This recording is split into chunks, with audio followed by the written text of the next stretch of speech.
Hello बच्चों, चलिए प्रश्न को समझते हैं। पूर्व दिशा में 108 किलोमीटर प्रति घंटा की चाल से चलती एक ट्रेन 500 हर्ट्ज की प्रमुख आवृत्ति की सीटी बजाती है। ध्वनि का हवा में वेग 340 मीटर प्रति सेकंड है। खिड़की के पास बैठा एक यात्री इस सीटी की आवृत्ति क्या सुनेगा? तो सबसे पहले हम यहाँ पर देखेंगे मुख्य अवधारणा। तो बच्चों, अगर मुख्य अवधारणा की बात करें तो हम बात करेंगे डॉपलर प्रभाव की। तो बच्चों, डॉपलर प्रभाव क्या बताता है? डॉपलर प्रभाव बताता है, जैसे मान लीजिए कि ये स्रोत है और ये श्रोता है। ये एक दूसरे से क्या कर रहे हैं? एक दूसरे के सापेक्ष गति कर रहे हैं। तो इनकी जो आभासी आवृत्ति है, आभासी आवृत्ति, ठीक है, एक तो यहां पर होगी आभासी आवृत्ति और एक होगी यहां पर वास्तविक आवृत्ति। आभासी आवृत्ति एवं वास्तविक आवृत्ति में संबंध देता है। जैसे इसको तो एन डैश से, इसको एन से प्रदर्शित कर रहे हैं हम। तो वो किसके बराबर होती है? वो बराबर होती है ध्वनि का वेग श्रोता के सापेक्ष बटे ध्वनि का वेग स्रोत के सापेक्ष, स्रोत के सापेक्ष।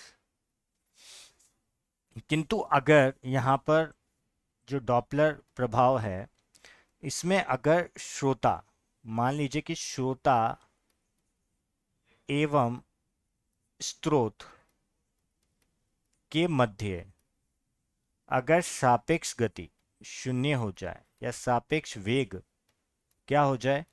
0 मीटर प्रति सेकंड हो जाए, तो हम यहां से क्या लिख सकते हैं? हम लिख सकते हैं कि इसकी जो आभासी आवृत्ति होगी, आभासी आवृत्ति जो होगी वो बराबर होगी किसके? वास्तविक आवृत्ति के, वास्तविक आवृत्ति के। ठीक है, तो चलिए अब प्रश्न को हल करते हैं। हल। अब हमें यहां पर दिया हुआ है कि एक पूर्व दिशा में एक ट्रेन चल रही है। ठीक है, जैसे मान लेते हैं कि ये कोई एक ट्रेन है। ठीक है बच्चों, और ये यहाँ पर पूर्व दिशा, इस तरफ मान लेते हैं कि पूर्व दिशा है। ठीक है, ये जो हमने लिए ये पूर्व दिशा है। ठीक है, अब पूर्व दिशा की ओर ट्रेन चल रही है और ट्रेन किससे चल रही है, किस वेग से चल रही है? 108 किलोमीटर प्रति घंटे की रफ्तार से चल रही है। ठीक है, और इसकी जो वास्तविक आवृत्ति है वो कितनी दे रखी है? 500 हर्ट्ज दे रखी है। ये कौन सी आवृत्ति है इसकी? वास्तविक आवृत्ति, वास्तविक आवृत्ति दे रखी है। ठीक है, अब ध्वनि की हवा में वेग, मतलब यहां से जब ये सायरन बजाती है, सीटी बजाती है, तो जो ध्वनि का वेग है, वो ध्वनि का जो वेग दे रखा है वो कितना दे रखा है हमें? ध्वनि का वेग वो दे रखा है हमें 340 मीटर प्रति सेकंड। ठीक है बच्चों, अब ये बोल रहा है खिड़की के पास बैठा एक यात्री इस, देखिए अगर खिड़की के पास कोई यात्री बैठा हुआ है, जैसे मान लेते हैं कि ये कोई खिड़की है और यहाँ पर कोई यात्री बैठा हुआ है। ठीक है, तो ये तो क्या हो गया हमारा? ये तो हो गया हमारा स्रोत। ठीक है, और ये हो गया हमारा श्रोता। तो अगर देखें दोनों का, स्रोत और श्रोता की अगर हम बात करें तो दोनों ही एक ही दिशा में जा रहे हैं, दोनों के दोनों पूर्व दिशा में ही जा रहे हैं। तो इन दोनों के बीच में जो सापेक्ष चाल है, सापेक्ष वेग है, वो तो हो गया शून्य।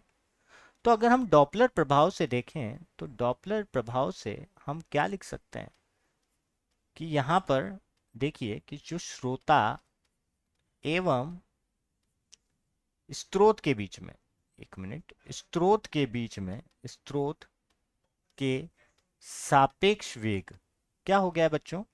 सापेक्ष वेग क्या हो गया है? वो हो गया है शून्य।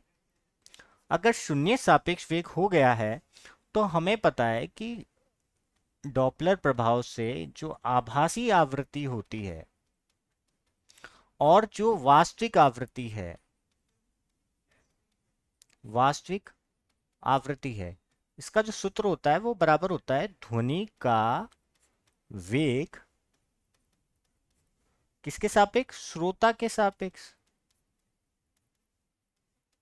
ठीक है। और यहां पर ध्वनि का वेग, ध्वनि का वेग स्रोत के सापेक्ष। तो ये दोनों तो क्या हो गए? दोनों के दोनों यहां पर क्या हो गए? बराबर हो गए। तो अगर ये दोनों बराबर हो जाएंगे तो हम यहां से लिख सकते हैं कि अगर ये दोनों ही बराबर हो गए तो हम लिख सकते हैं कि जो आभासी आवृत्ति होगी वही किसके बराबर होगी? वो बराबर होगी किसके? वास्तविक आवृत्ति के। और वास्तविक आवृत्ति हमें दे रखी है और आभासी आवृत्ति हमें निकालनी थी। तो एन डैश बराबर किसके हो जाएगा? वो हो जाएगा 500 हर्ट्ज के। और यही हमारे इस प्रश्न का क्या होगा? उपयुक्त उत्तर होगा। तो मैं आशा करता हूं कि आपको समझ आया होगा। धन्यवाद।